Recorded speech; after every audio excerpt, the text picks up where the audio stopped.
Boleh, boleh. Oh enggak, kita ngobrol.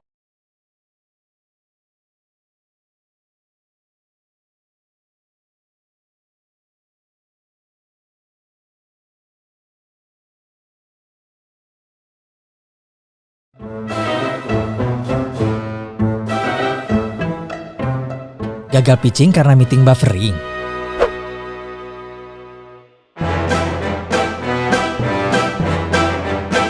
Semua mudah dengan IndiHome. Internet lambat bikin cuan terhambat.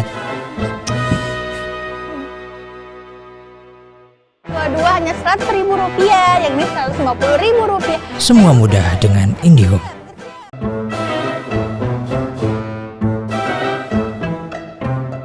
Gagal pitching karena meeting buffering.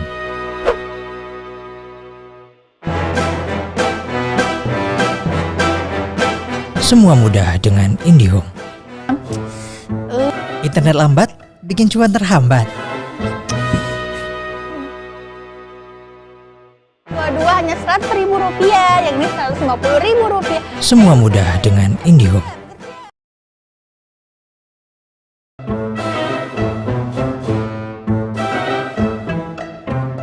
Gagal pitching karena meeting buffering.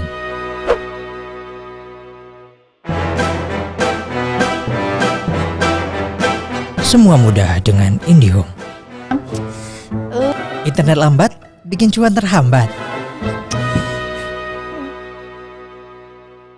Dua-dua hanya Rp100.000, yang ini Rp150.000. Semua mudah dengan IndiHome.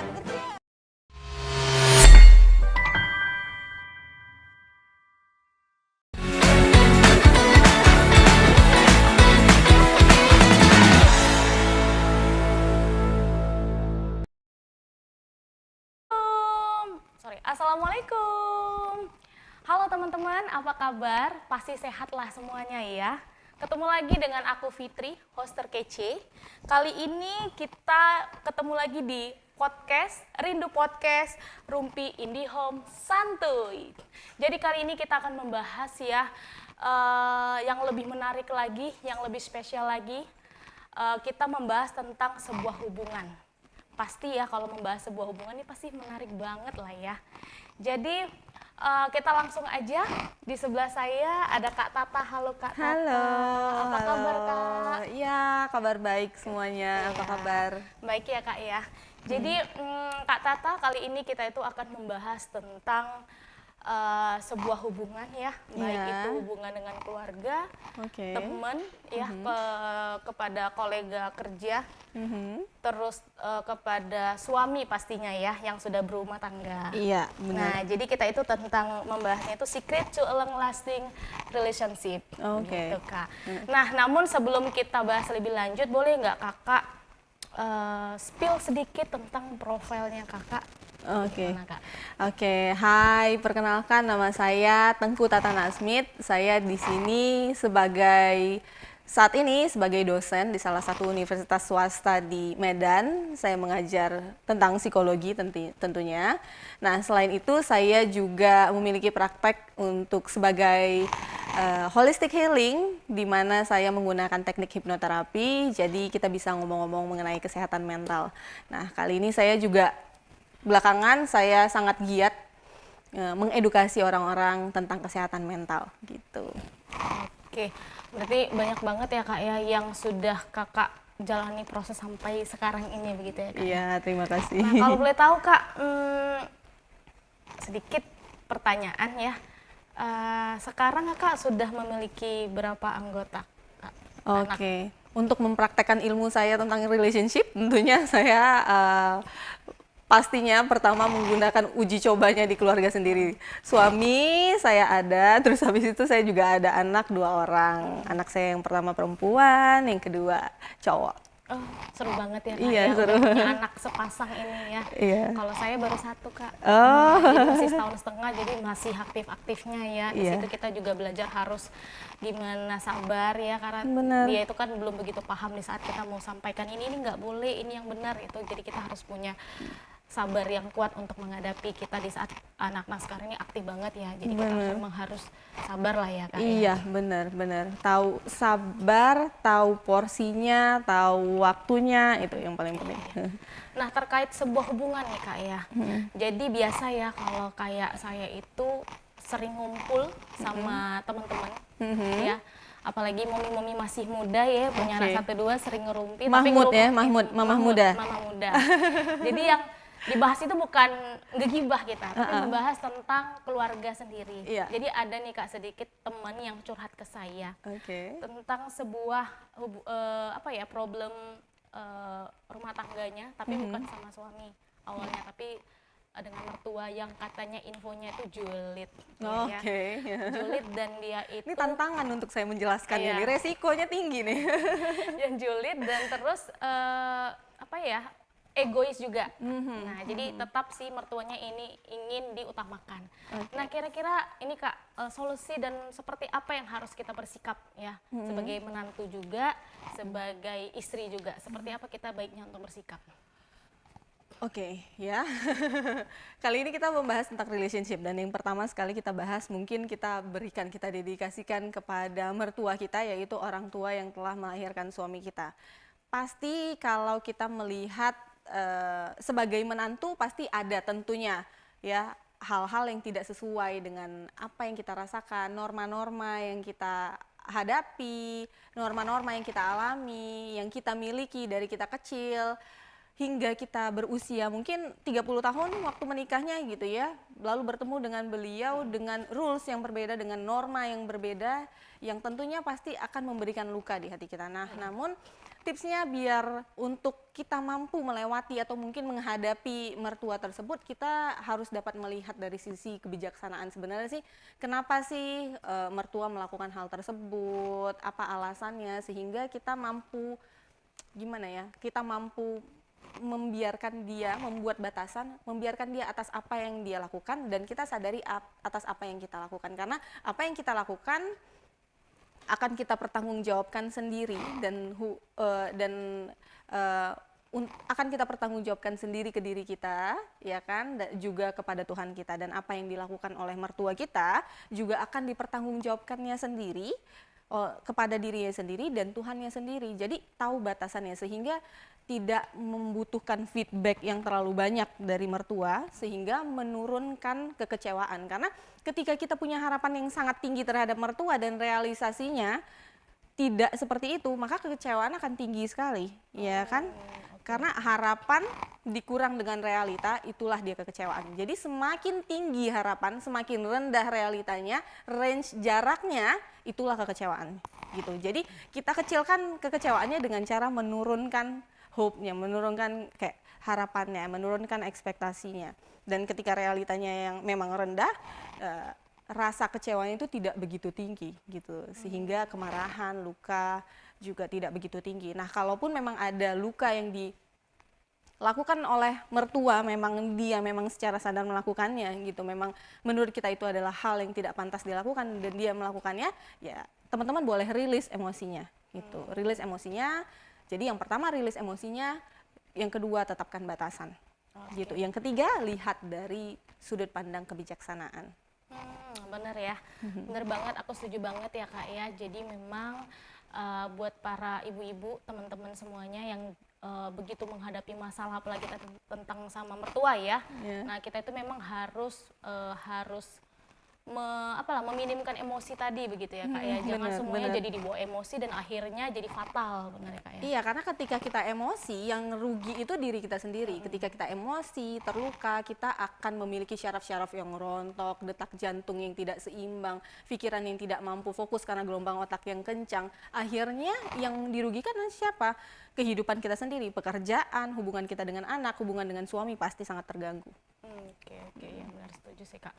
Nah, jadi saya pernah dengar juga nih Kak, dari salah satu seorang relationship coach ya, di mana beliau menyampaikan bahwasanya hubungan itu bisa bertahan seumur hidup kalau memiliki yaitu emotional responsiveness. Nah, menurut Kakak seberapa penting sih emotional responsiveness ini gitu Kak? Responsiveness adalah hal yang sangat penting dalam hubungan, namun tidak satu-satunya. Karena masih banyak hal-hal lain lagi yang harus kita lakukan dalam menjalin hubungan.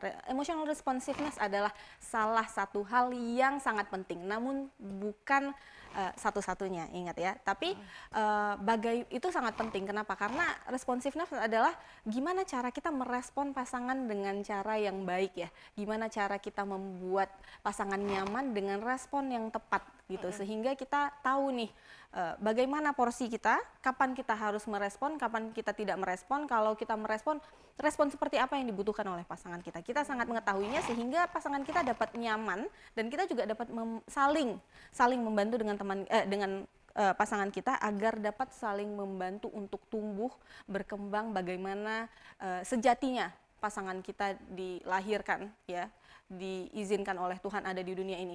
Karena setiap kita manusia ada di dunia ini punya tujuan tertentu. Pasti Tuhan punya alasan kenapa kita ada di dunia ini. Dan ketika kita membiarkan pasangan kita untuk mengikuti sejatinya siapa dirinya, mengikuti blueprintnya, membuat pasangan kita menjadi lebih bahagia karena dia dapat menjadi dirinya sendiri, itu akan membuat hubungan langgeng sekali gitu. Tidak dengan cara merasa membuat diri kita nyaman dengan ngekang pasangan gitu. Oke. Berarti memang kita ini sangat penting tapi bukan menjadi yang utama gitu ya Kak ya? Iya, sangat penting tapi bukan satu-satunya, karena dalam membuat satu hubungan yang baik itu sangat banyak, sangat banyak hal-hal yang harus dilihat. Nah, selain emotional responsiveness ini, adakah kriteria lain Kak yang diperlukan atau yang harus kita miliki untuk menjalin hubungan ini? Oke. Membuat batasan kita harus tahu. Yang pertama itu membuat batasan, yang kedua membuat emotional responsiveness tadi, yang ketiga nanti saya kasih tahu. Oke, yang pertama itu membuat batasan. Buat batasan tuh gimana sih sebenarnya? Nah, membuat batasan itu kita tahu batasannya, kita sebagai perempuan, kita sebagai feminin tahu apa-apa yang harus kita lakukan. Sebagai maskulinnya juga tahu apa-apa yang harus seorang maskulin lakukan. Nah, kebanyakan saat ini makanan kita, kebudayaan kita membuat kita jauh atau kadang bertukar peran. Si cowok jadi maskulin, si cowok jadi feminin, si cewek jadi maskulin. Dengan cara seperti apa? Misalnya nih contoh, si suami menuntut seorang wanita dituntut dalam satu kebudayaan ya, kebanyakan di Indonesia justru dituntut itu menjadi sangat-sangat harus aktif ya, mulai dari bangun pagi, ya jangan curhat ya, mulai dari bangun pagi, urus anak, masak, habis itu bersihin rumah, nyiapin makan siang, jemput anak sekolah, mungkin kerja juga. Udah kerja sore pulang, habis sore masak buat makan malam nanti ini lagi, itu kayak 24 jam kerja kan. Siap-siap ya. Ya, sebenarnya kekuatan itu mampu nggak dimiliki oleh seorang feminin. Yang harusnya feminin itu cara kerjanya kita lihat aja seperti rahim. Dia membuahi, membesarkan, mencintai, menyayangi, sehingga feminin itu tidak dapat di push terlalu tinggi gitu. Jadi kalau misalnya seorang wanita sudah diaktifkan selama 24 jam, wanita tersebut akan kehilangan sisi femininnya. Sehingga dia akan menjadi maskulin. Ketika seorang wanita maskulin, dia akan merespon seorang laki-laki, bersikap kepada seorang laki-laki, ya seperti laki-laki, sehingga seringkali terjadi di rumah itu seperti ada dua orang laki-laki. Nah, yang laki-lakinya dirugikan nggak? Iya dong, dirugikan, karena kan dia tidak dapat jadi nggak dapat hak dia sebagai seorang maskulin. Seorang maskulin kan butuh seorang feminin karena dia ingin dicintai, dimanja-manja, dibelai-belai. Tapi kalau udah perempuan yang udah terlalu capek dari pagi sampai pagi udah 24 jam, gimana mau manja-manja dan menye-menye lagi, gimana mau feminin-feminin lagi, udah nggak bisa lagi gitu. Sehingga si laki-laki kan kehilangan sebenarnya apa yang dia butuhkan. Tapi si laki-laki karena kebudayaan dia punya program bahwa wanita harus seperti ini.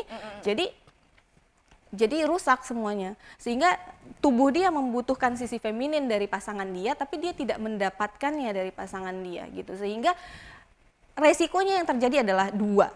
laki-laki itu. Jadi resikonya yang pertama seorang laki-laki bisa fight, yang kedua flight.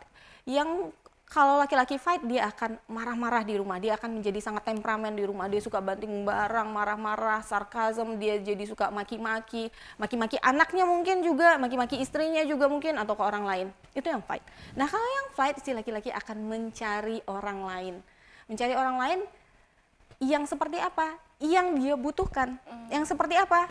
Yang saya kayak bilang tadi, yang bisa menye-menye, yang bisa sayang-sayang. Karena sebenarnya itu sih yang laki-laki butuhkan. Tapi dia tidak tahu bagaimana, seringkali ya kita tidak tahu bagaimana cara menguraikan apa sih sebenarnya yang kita butuhkan. Yang dibutuhkan laki-laki kan sosok yang feminin, tapi kebudayaan menuntut laki-laki standarnya, normalnya memiliki istri yang seperti apa. Nah, istri yang seperti apa itu malah membuat dan menuntut si wanita menjadi maskulin, gitu. Sehingga wanita yang maskulin sendiri, yang tuntutan dari laki-laki itu sendiri membuat si laki-laki itu tidak nyaman. Sehingga ketidaknyamanan itu nantinya akan membuat yang dua kemungkinan tadi, fight or flight. Nah, gitu. Jadi kita untuk membuat hubungan rumah tangga yang sangat nyaman itu yang pertama tadi tahu batasan, ya, tahu batasan, yaitu mana sih batasan feminin, mana batasan maskulin. Bagaimana cara menetapkan batasannya? Pastinya dengan komunikasi yang harus diasah, dilatih dan disampaikan dengan sangat baik. Itu yang pertama.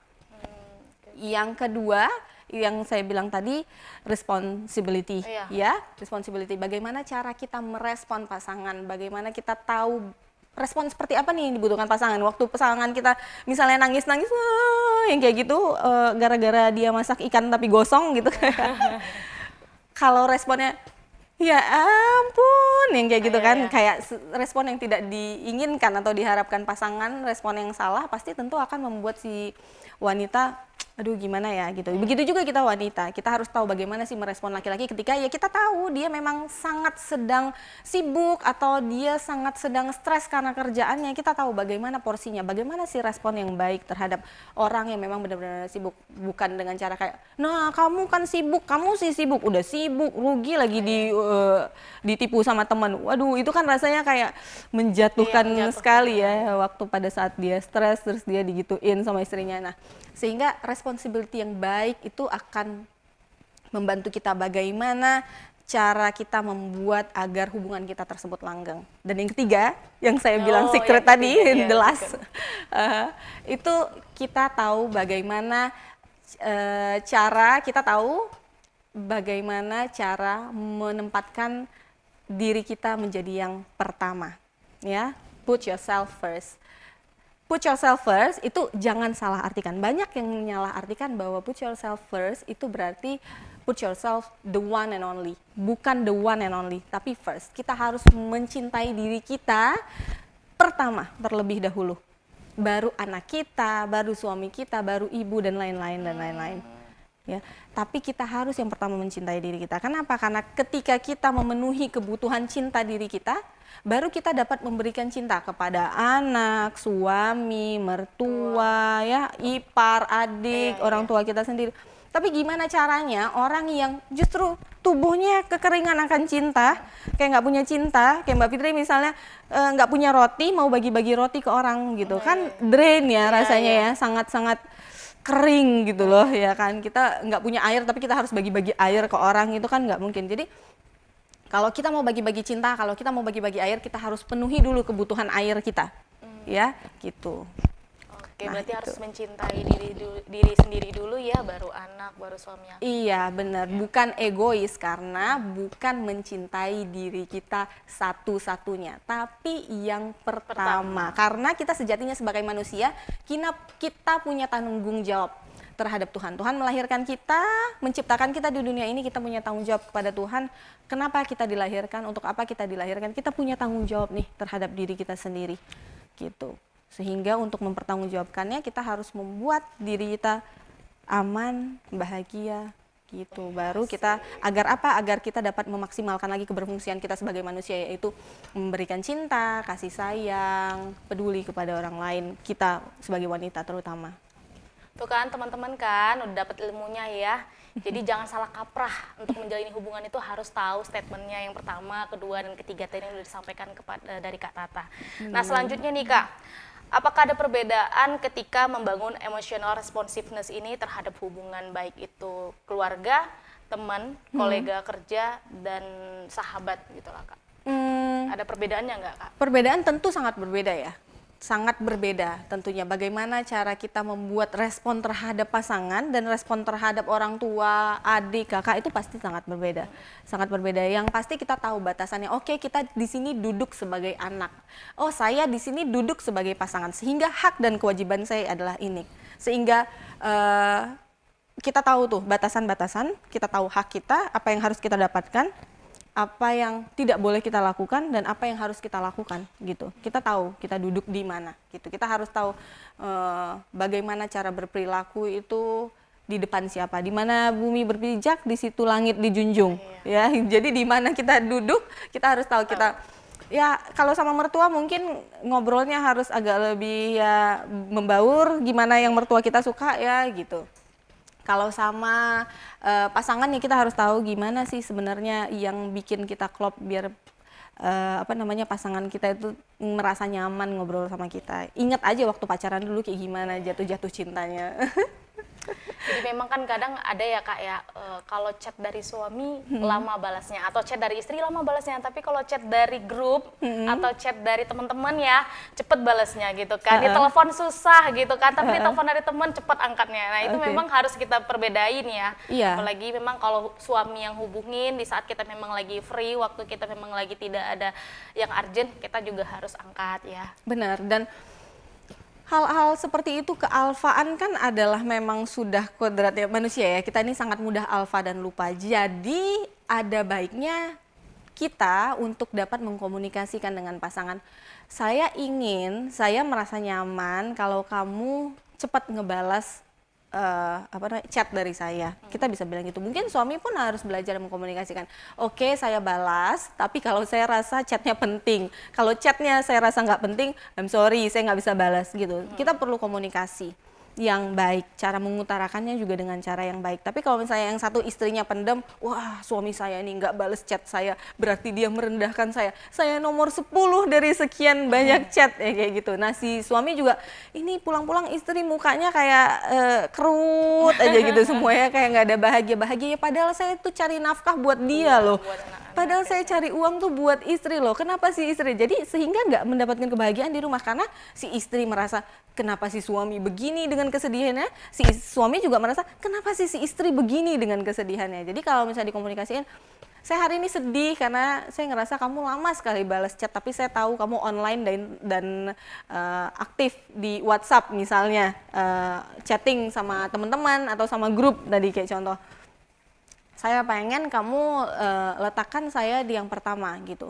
Nah mungkin suami akan menjawab ya kan dengan diskusi atau dengan negosiasi yang ketat ya. Mungkin suami bilang oke, sorry tadi saya sibuk, saya akan balas, tapi saya lihat kalau misalnya chatnya saya rasa penting ya saya balas, tapi kalau misalnya chatnya saya rasa bisa ditunda ya saya mungkin akan tunda gitu. Dan bilang sorry kalau misalnya memang salah. Ya. Jangan sama-sama egois ya. Iya, benar. Oke Kak, nah jadi Kak kalau misalnya nih ya di suatu hubungan itu kan pasti ada namanya masalah, problem. Benar. Dan pasti ada juga yang namanya hubungan itu gagal.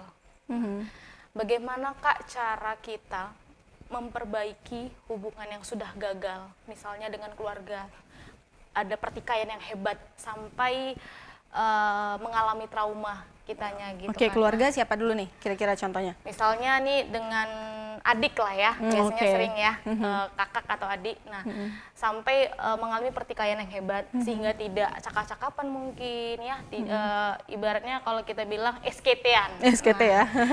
Ya, SKT-an tidak ada hubungan yang harmonis lagi. Nah, udah rusak. Nah, bagaimana untuk memperbaiki hubungan tersebut, Kak? Oke. Nah, memperbaiki hubungan tersebut dengan yang tadi, yang pertama ya komunikasi. Kalau misalnya kita merasa kita butuh apa sebagai kakak, sebagai adik, saya sebagai kakak, saya butuh kamu adik seperti ini. Nah, adik juga akan mengutarakan, saya sebagai adik, saya butuh kakak seperti ini. Diperbaiki dengan cara komunikasi. Yang pertama. Yang kedua, ya dirilis dulu emosinya kalau biar tidak terpendam. Kenapa? Karena emosi yang tertanam dalam diri tidak akan pernah sembuh oleh waktu. Tidak ada yang namanya emosi atau luka ya kita boleh ya, saya izin di sini, saya suka nyebutinnya luka. Nah, tidak ada yang namanya luka akan sembuh oleh waktu. Luka dapat disembuhkan oleh kebijaksanaan, kemampuan seseorang melihat dari sudut pandang yang berbeda, sudut pandang hal yang positif. Luka dapat disembuhkan oleh itu. Dan luka juga dapat disembuhkan dengan cara dirilis, dikeluarkan, diungkapkan. Kenapa? Karena banyak sekali luka itu tidak dapat dikeluarkan karena orangnya memang tidak terbiasa komunikatif. Makanya jurnal adalah menjadi salah satu solusi untuk seseorang mengeluarkan, meluapkan, merilis lukanya gitu. Jadi yang pertama komunikasi, yang kedua rilis luka, yang ketiga ya rekonstruksi lagi hubungan yang baru yang lebih baik lagi pastinya. Dengan rules yang baru ya. Iya. Makanya itu tadi ya Kak ya, kita memang harus tahu ya batasan-batasan kita juga ya. Terus juga memang luka tadi itu ya kita harus menetralisir ya, atau apa ya, sih dirilis, bahasa, dikeluarin, disembuhin dulu, ya. dulu. Iya, disembuhin dulu, baru kita mungkin bisa silaturahmi pelan-pelan ya Kak ya. Benar. Nah cuman kalau misalnya sampai dia tadi bener-bener trauma gitu Kak, trauma sampai dia itu kayak males banget, itu emang lukanya tadi itu emang harus berarti belum sembuh, ya, belum sembuh berarti ya? belum sembuh gitu, karena nggak akan ada. Jadi jangan pikir ya kalau misalnya udah baikan nanti 5 tahun kemudian lukanya akan hilang, itu nggak ada yang namanya gitu. Luka akan hilang oleh kebijaksanaan ada. Nah, namun kebijaksanaan itu didapatkan oleh bagaimana? Mungkin oleh waktu, karena kedewasaan, pengalaman, experience akan melahirkan kebijaksanaan. Tapi kalau menggunakan kebijaksanaan mungkin butuh waktu sekian tahun untuk mendapatkan kebijaksanaan tersebut. Nah, teman-teman boleh konsultasi ya ke psikolog yang terdekat mungkin, yang sudah familiar mungkin, untuk membantu merilis emosi dan membantu melihat satu permasalahan dari sudut pandang yang berbeda, yaitu sudut pandang kebijaksanaan gitu. Berarti itu salah satu untuk cara mengobatinya juga ya Kak ya? Benar. Harus datang ke psikolog, konsultasi gitu benar, ya? Benar. Kalau misalnya di saya di hipnoterapi memang menggunakan metode-metode agar seseorang mampu melihat suatu permasalahan dari sudut pandang yang berbeda, yaitu sudut pandang kebijaksanaan. Oke. Nah, ada beberapa kali saya dengar dari lingkungan tempat tinggal ya Kak, sampai hubungannya itu toksik ya kalau saya lihat ya. Nah, cuman kita sering nih ngasih nasihat buat teman kita. Aduh gimana ya, kita bukan mau nyuruh kamu pisah atau gimana, maaf ya, misalnya udah yang terlalu sampai KDRT. Nah, kita udah nasihatin dia karena kita sampai kasihan lihat si teman kita ini dipukulin sama suaminya, KDRT lah ya kita bilang. Nah, bagaimana sih Kak membuat orang itu mengetahui sebenarnya hubungan aku nih toksik, kita udah ngasih masukan nih sama dia, hubungan kau tuh udah nggak sehat, kau tuh harus punya pilihan gitu kan, bukan berarti karena anak kamu tuh mempertahankan suatu rumah tangga, bukan kita menyuruh pisah sih sebenarnya, cuman udah berulang kali, bukan hanya sekali ya Kak. Nah, cuman dia tetap bertahan. Nah, dia bilang enggak, aku jalanin aja dulu gitu, walaupun ya sebenarnya sudah kayak sedikit stres lah kita bilang ya, mentalnya sudah breakdown lah ya kita bilangnya kan. Dan dianya kita pengen tahu nih buat ibu-ibu juga mungkin yang mungkin ada mengalami hal tersebut, bagaimana mengetahui kalau hubungan itu sebenarnya sudah toksik gitu Kak. Oke, mengetahui hubungan yang sudah toksik atau yang tidak baik atau yang seperti bagaimana apalah kita keluarnya gitu. Bagaimana kita mengetahuinya dulu. Bagaimana kita mengetahuinya adalah dengan tanya ke dalam diri, kamu bahagia? Gitu. Apabila seseorang sudah terlalu lama tidak bahagia, bahkan sangat terluka, berarti hubungan itu udah nggak baik. Ya, satu. Yang kedua, apakah kamu merasa menjadi manusia? Kalau kamu nggak ngerasa menjadi manusia sebagaimana fitrahnya Tuhan menciptakan kamu, seperti janji kamu terhadap Tuhan, saya suka ini, dan saya sangat bahagia karena saya dapat menjadi orang, sesosok yang lebih baik, ya gitu, berarti kamu tidak dalam hubungan yang baik gitu. Karena hubungan yang baik pasti akan menjadikan diri kamu menjadi lebih baik lagi. Nah, untuk keluar dari masa itu gimana, Kak? Untuk keluar belum tentu, tidak harus semata-mata dengan cara berpisah. Berpisah tidaklah salah satu-satunya jalan, bahkan bagi rumah tangga yang KDRT, ya. Kita masih berharap bahwa keadaan tersebut masih bisa diperbaiki, keadaan tersebut masih bisa lebih baik lagi. Dengan cara apa? Dengan cara dua-duanya konsultasi. Kenapa nih si laki-laki sering kerap kali melakukan KDRT?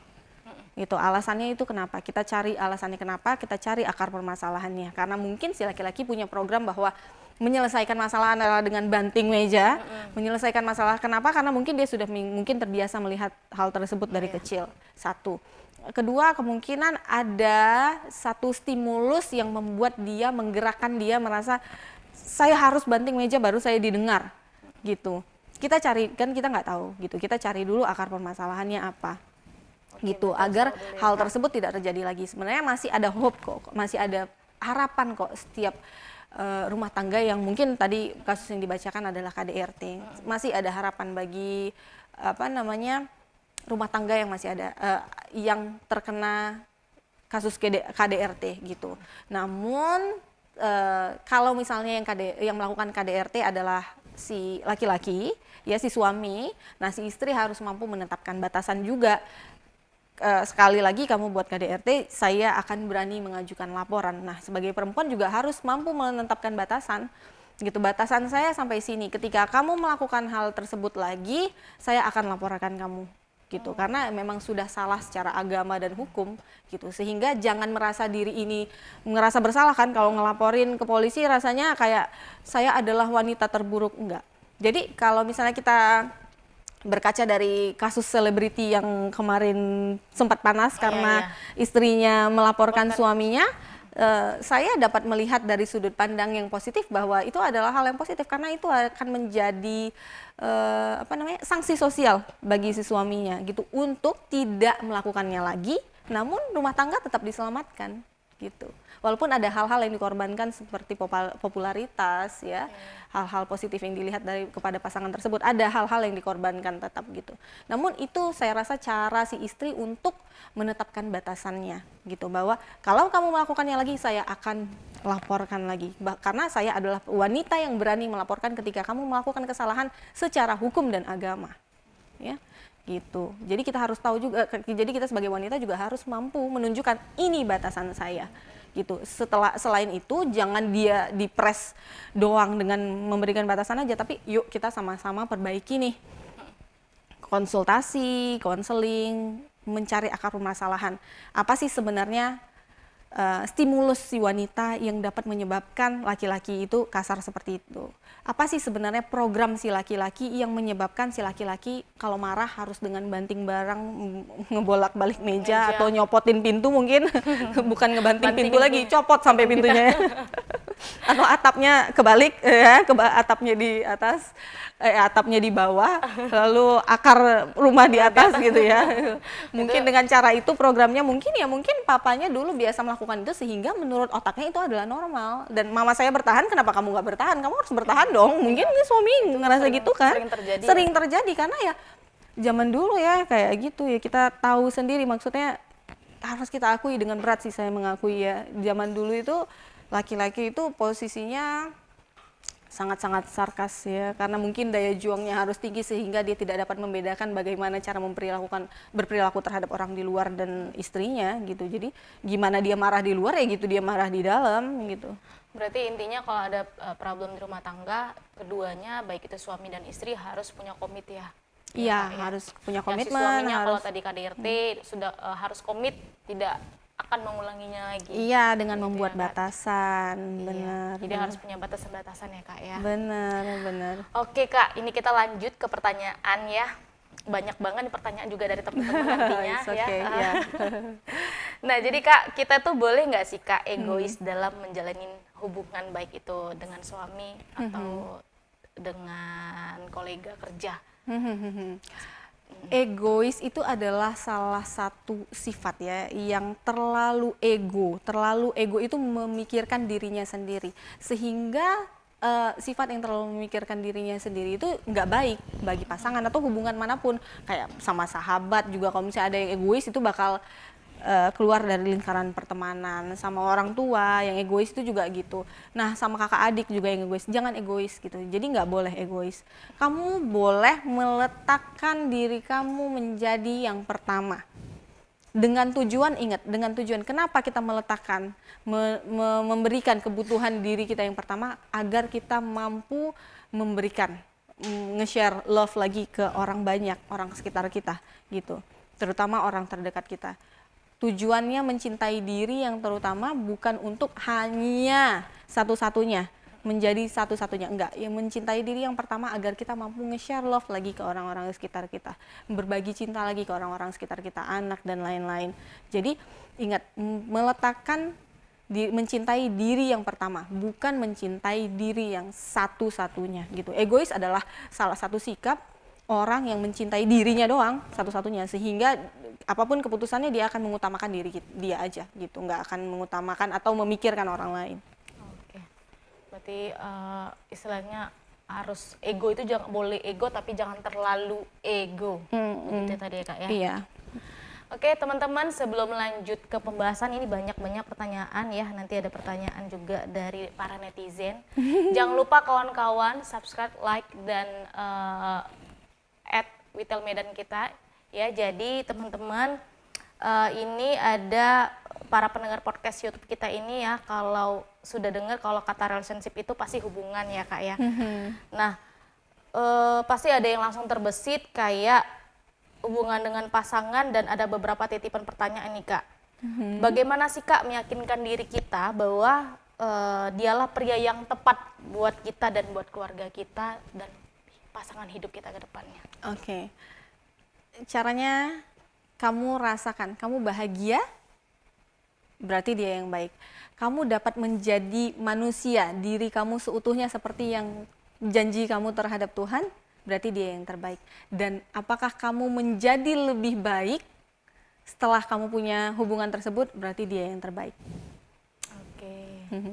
Berarti itu yang terbaik ya Kak ya, kalau Iya. kita udah yakin ya. Iya, kita bahagia, kita dapat menjadi diri kita sendiri, dapat upgrade diri kita menjadi lebih baik, berarti dia yang terbaik. Oke.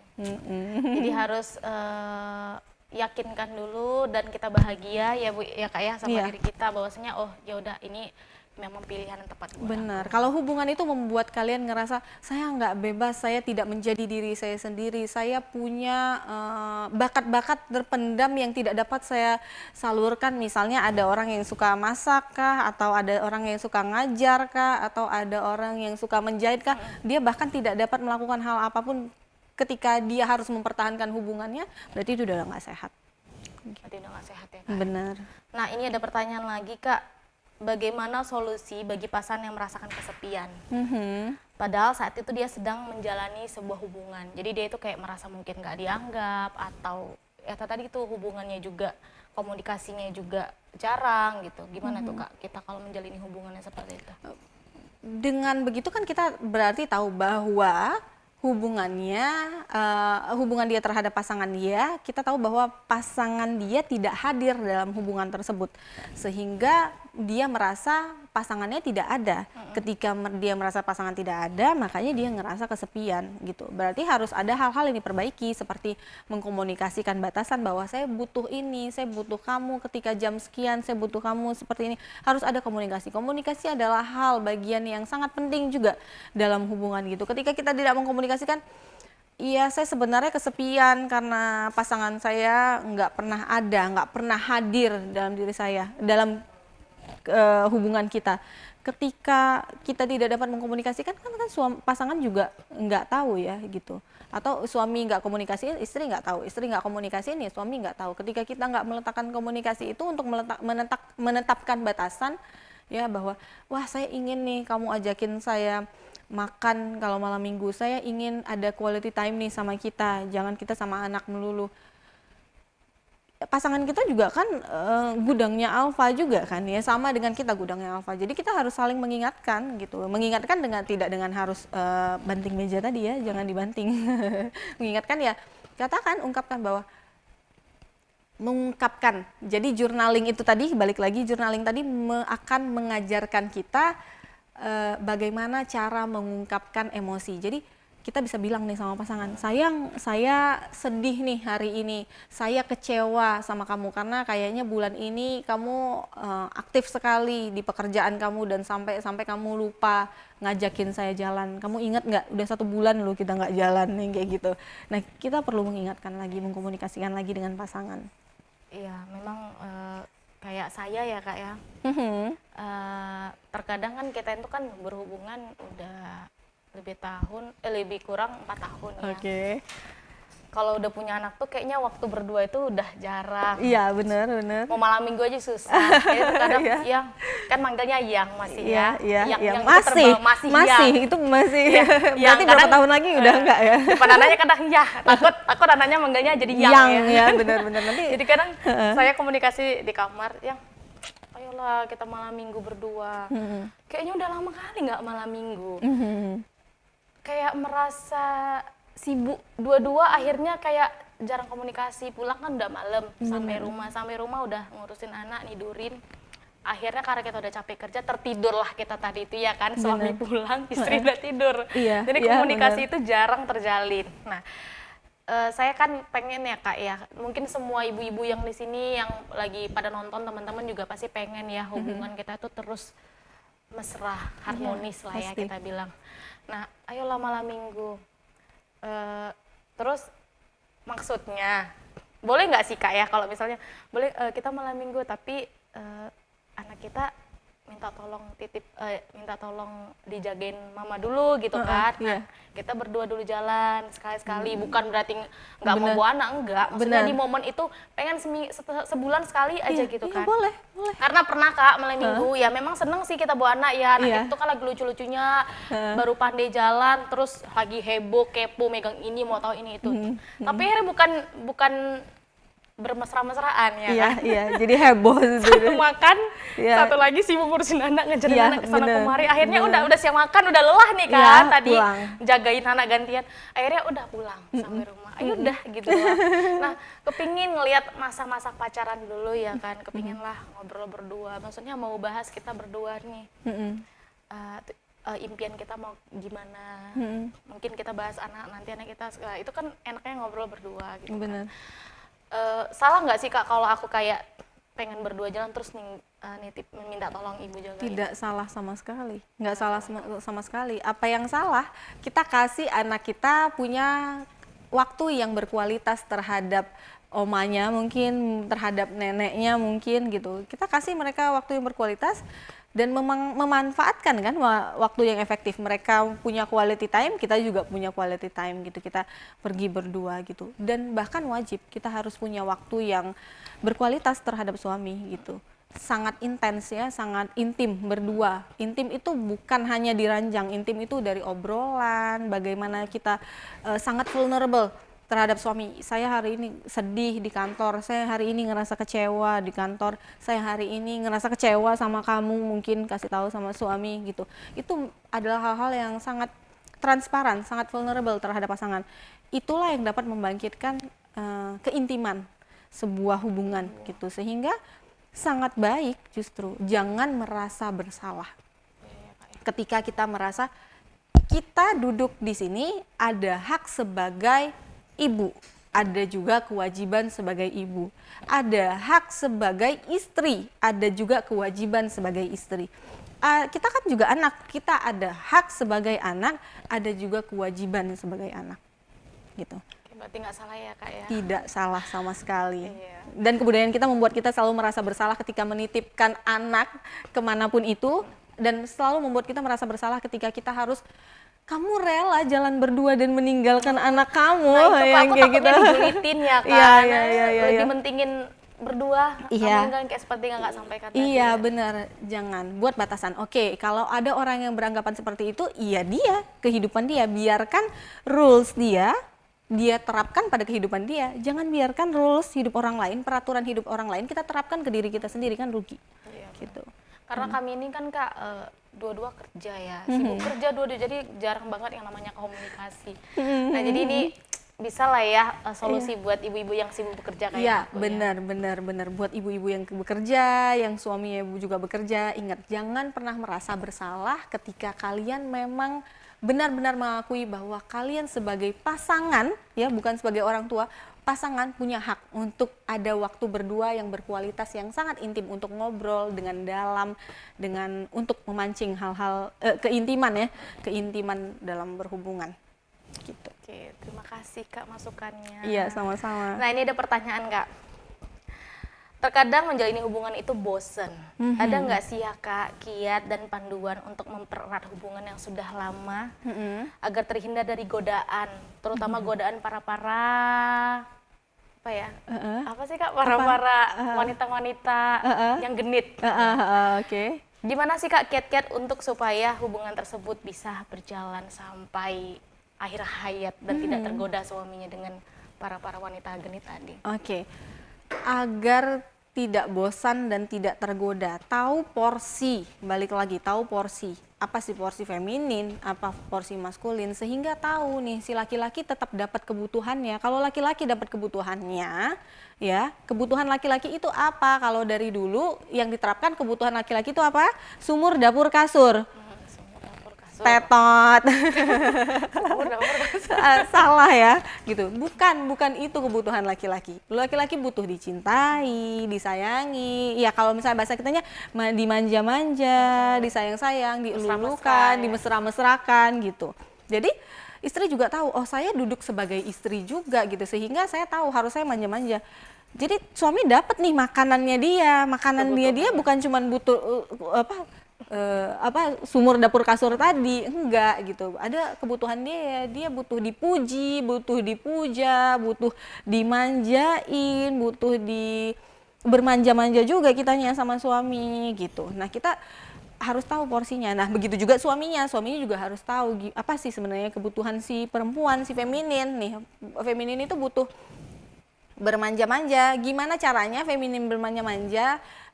Kalau misalnya feminin bekerja sangat ekstra dari kebutuhan rumah, anak, keluarga, tetangga, mertua, orang tua, sampai dengan sekolah, semuanya istri yang. Nah, jadi sehingga tahu nih, oke, saya harus ada hal-hal yang dapat si suami kerjakan di take over, sehingga tidak diserahkan ke istrinya. Jadi istrinya masih ada waktu, kasih istri waktu.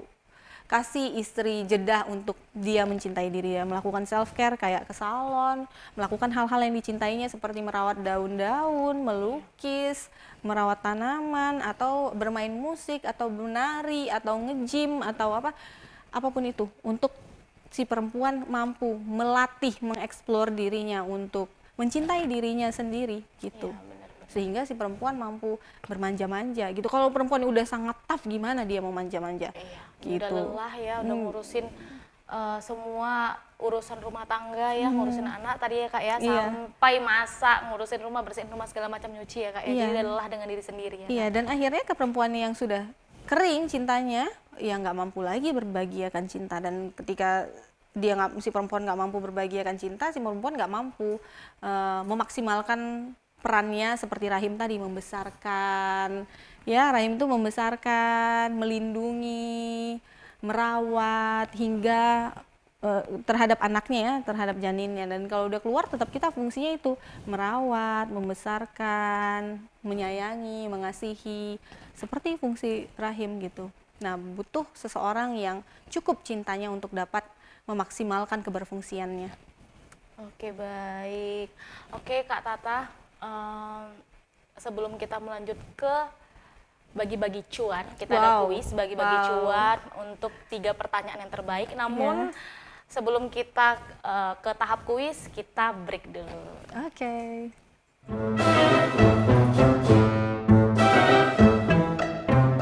Gagal pitching karena meeting buffering.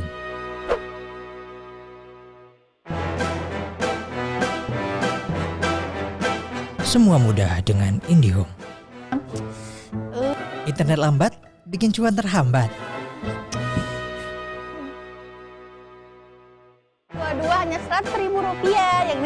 Rp150.000. Semua mudah dengan IndiHome.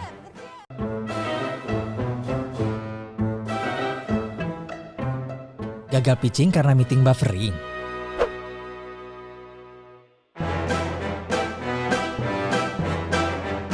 Semua mudah dengan IndiHome.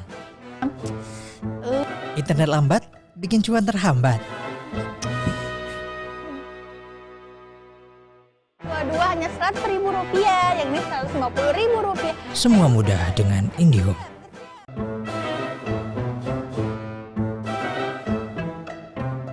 Gagal pitching karena meeting buffering.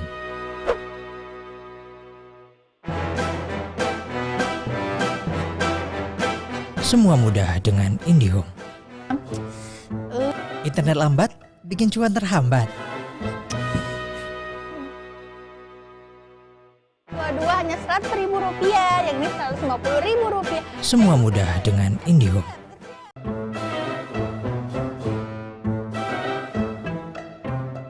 Gagal pitching karena meeting buffering.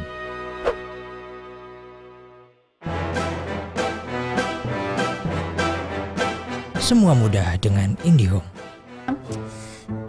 Internet lambat bikin cuan terhambat.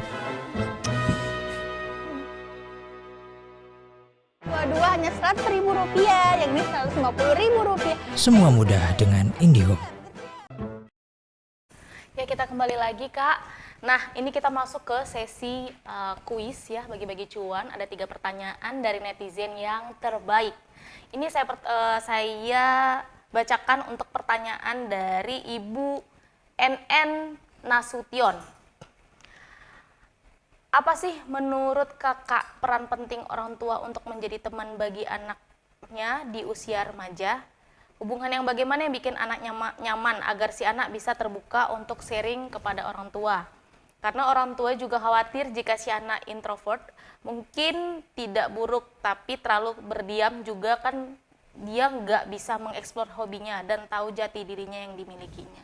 Oke, kita jabarkan satu-satu ya. Itu kan tadi ada beberapa pertanyaan ya. Iya. Oke, yang pertama pertanyaannya tadi gimana caranya agar peran penting orang tua untuk menjadi teman bagi anaknya di usia remaja. Oke, peran penting orang tua untuk menjadi teman anaknya yang di usia remaja.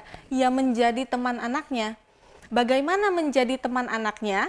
Gimana kita bayangin gimana caranya seorang anak mengklasifikasi, menspesifikasi kelompok-kelompok. Ada yang suka band, ada yang ada yang suka band, ada yang suka ngelukis, ada yang suka belajar. Kenapa terbentuk kelompok tersebut? Karena ada kesamaan-kesamaan. Sehingga kalau kita mau menjadi sebagai orang tua yang menjadi teman untuk anak kita, kita harus membuat kesamaan-kesamaan terhadap anak kita. Sehingga kita bisa jadi orang yang satu geng terhadap anak kita. Ibaratnya gitu. Nah, kalau misalnya anak kita suka musik, berarti kita harus juga suka musik. Kita masukin dunia anak kita. Anak kita suka game, kita lihat gamenya gimana. Nggak perlu ahli, tapi kita tahu gimana nih anak kita. Sehingga ketika kita menjadi teman, nanti kita akan menjadi orang yang dipercaya oleh anak kita untuk dia menumpahkan perasaannya, memberitahu perasaannya, baru nanti mungkin suatu saat dipercaya olehnya untuk membantu si anak mengambil keputusan-keputusan dalam hidupnya. Tapi kalau misalnya anak tersebut sudah tidak dekat, gimana caranya anak tersebut mau cerita tentang apa yang dialaminya, terlebih lagi terhadap keputusan-keputusan yang diambil, tentu pasti dia nggak akan nanya gitu. Jadi benar memang kita harus menjadi teman. Nah, untuk menjadi teman kita harus dapat memasuki dunianya anak kita. Kira-kira apa yang dia sukai? Dia suka musik, kita masuk ke musiknya, apa-apa genre musiknya, bagaimana dia, misalnya dia suka nongkrong, sekali-sekali nggak apa-apa kita ajakin nongkrong bareng. Kalau misalnya dia suka nongkrong sambil main musik, ya kita masuki nongkrong sambil main musik, ya kayak gitu. Sehingga kita membuat satu teknik mirroring namanya, teknik penyamaan, penyamaan, kita buat teknik sehingga orang tersebut nyaman sama kita, gitu. Sehingga ketika si anak nyaman sama kita, baru nanti dia mau cerita, baru mau bertanya dengan kita tentang keputusan-keputusan yang akan diambil oleh dia. Gitu. Oke, Lalu, ini sudah kakak jawab sih tadi, hubungan yang bagaimana yang bikin anak nyaman agar si anak mau terbuka. Tadi kakak sampaikan ya. benar, Nah, jadi Intinya untuk buat Bu Nana Nasution ini, dia untuk supaya anaknya tidak introvert, terbuka kepada orang tuanya, dan si anaknya nyaman, itu tadi harus memasuki dunianya ya Kak ya. Iya. Ya, biar anaknya bisa terbuka dan lebih nyaman. Oke, pertanyaan selanjutnya dari Ibu Pluvi Wufi. Unik nih namanya nih. Kapan waktu yang tepat untuk kita ke psikolog ketika mengalami toxic relationship? Oke, kapan? Ketika kita sudah merasa benar-benar sangat terluka, yang dimana luka kita membuat kita mudah melukai orang lain. Karena sebenarnya intinya orang yang terluka itu akan lebih rentan untuk melukai orang lain, gitu. Satu, kedua, ketika kita sudah tidak sudah berkurang hingga hilangnya keberfungsian diri kita, gitu. Jadi misalnya yang tadinya saya bisa ngerjain 10 hal dalam satu hari, tapi karena berada dalam satu toxic relationship sehingga saya nggak nyaman kehidupan saya, sehingga saya rasanya pengen tidur terus, saya males mandi, saya udah males ngapa-ngapain, udah hilang produktivitasnya. Walaupun dia misalnya nggak bekerja, tapi yang tadinya jemput anak sekolah juga udah males, yang kayak gitu. Sehingga hal tersebut apabila sudah terjadi, sudah boleh mengambil langkah untuk pergi konseling atau ke psikolog. Oke, sudah. Kalau udah merasakan hal seperti itu sudah harus konseling ya Kak ya? Iya, benar. Nah itu ya buat Ibu Pluvi Wufi, sudah terjawab ya pertanyaannya. Nah kita lanjut nih Kak ke Ibu, ini Bapak kayaknya nih. Bapak Ahmad Dedi Said. Mau tanya Kak, solusi buat anak broken home. Biar bisa ngejalin hubungan baik ke semua orang. Gitu. Ini pertanyaan bagus sekali, ya. Oke. Broken home itu tidak hanya dimiliki oleh anak yang orang tuanya berpisah. Broken home juga dapat dimiliki oleh anak yang orang tuanya ada tapi tidak ada peran. Dan anak yang orang tuanya berpisah bukan berarti hidupnya akan berantakan. Ketika anak tetap mendapatkan peran, bagaimana peran ayahnya, bagaimana peran ibunya, anak tetap terpenuhi kebutuhannya, anak tidak dalam satu masa yang beresiko untuk hubungannya juga buruk terhadap orang lain gitu. Tapi orang-orang yang justru hubungan rumah tangganya, orang tuanya hubungan rumah tangganya terlihat utuh tapi sebenarnya hancur di dalam karena anak tidak mendapatkan peran dari ayahnya, anak tidak dapat mendapatkan peran dari ibunya, itu juga dapat sebenarnya disebut dengan broken home.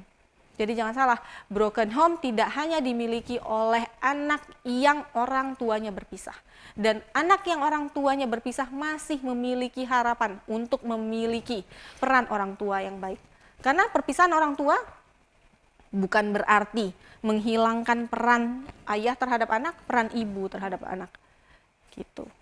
Yang hilang dari orang tua yang berpisah terhadap anak adalah anak melihat bagaimana, karena kan anak itu belajar, kita punya proses kehidupan kita, proses belajar. Jadi si anak akan belajar bagaimana cara berperilaku sebagai, misalnya saya anak perempuan, saya akan belajar bagaimana cara berperilaku sebagai perempuan itu dari ibu, dan bagaimana sebenarnya sosok laki-laki yang normal, otak saya akan belajar bagaimana sih sebenarnya otak sosok laki-laki yang normal, sehingga nanti saya akan mencari jodoh seperti itu, gitu. Itu saya lihat dari ayah saya. Sehingga sering orang bilang bahwa seorang perempuan akan mendapatkan jodoh seperti ayahnya, itu karma, gitu. Tapi kalau di saya dilogikakan, kenapa bisa seperti itu? Karena seorang anak ya akan menangkap dalam proses belajarnya, by experience dia akan menangkap, oh begini ya sikap perempuan, oh kalau jadi ibu begini ya, itu tersimpan semuanya di program kita, di otak kita. Oh begini ya laki-laki, oh begini ya kalau jadi seorang laki-laki, sehingga sosok ayah itu menjadi orang yang familiar di otak anak. Sehingga ketika si anak dewasa, si anak akan mencari atau merasa nyaman oleh seseorang yang sudah familiar di otaknya.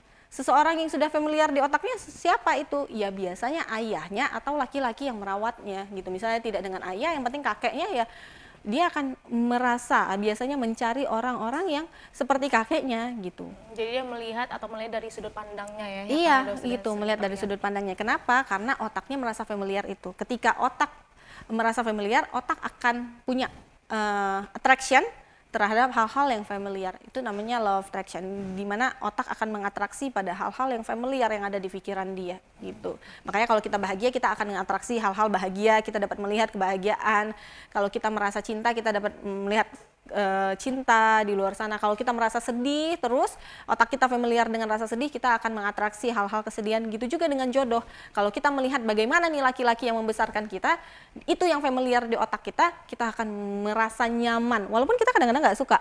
Misalnya mungkin ada yang ngerasa, saya nggak suka nih sama sosok ayah saya yang seperti ini gitu. Tapi entah kenapa otak dia merasa nyaman sehingga dia nggak suka, tapi dia dapatnya jodoh seperti itu gitu. Nah, hal tersebut juga bisa di breakdown dengan cara diselesaikan dengan cara, kalau saya dengan cara hipnoterapi ya, dirilis dua emosinya, diakui lukanya, dibersihkan, dihapus programmingnya, diganti dengan program yang baru gitu, sehingga kita merubah nih isi kepala, apa yang familiar di kepala itu kita rubah agar dia dapat menarik, nge-attract hal-hal yang positif gitu. Baik Kak, terima kasih. Sudah terjawab ya buat Pak Ahmad Dedi Said ya pertanyaannya tadi. Oke Kak, sudah terjawab semua pertanyaan 3 dari netizen dan 3 pertanyaan terbaik tadi ya. Terima kasih Kak, kayaknya waktu sudah menunjukkan sore ya Kak ya. Iya. Jadi kita sampai di sini. Terima kasih loh Kak. Sama-sama, terima buat kasih Kak Tata Iya, sudah terima kasih. mau ke studio di Gilab Itel Medan kita ya Iya. Kak ya. Terima kasih, banyak ilmu yang udah disampaikan ke Tata buat kita semua ya, sangat bermanfaat pastinya buat kita, buat yang sudah berumah tangga, baik yang lagi berpacaran ya, mungkin yang lagi ada masalah hubungan dengan keluarga. Iya. Banyak banget yang sudah kita dapat ilmunya dari Kakak. Terima Oke, kasih. Kak. Sama-sama. Kalau gitu terima kasih Kak Tata. Iya, terima kasih Jangan semuanya. bosan-bosan Sampai mampir jumpa. kemari. Pasti nanti suatu saat kita ketemu Ya, lagi. terima kasih semuanya. Bye. Assalamualaikum warahmatullahi wabarakatuh. Sampai jumpa lagi.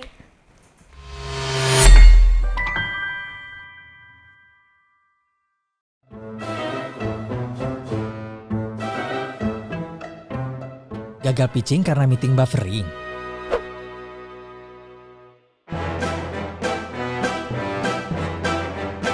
Semua mudah dengan IndiHome. Internet lambat bikin cuan terhambat. Dua-dua hanya 100.000 rupiah, yang ini 150.000 rupiah. Semua mudah dengan IndiHome.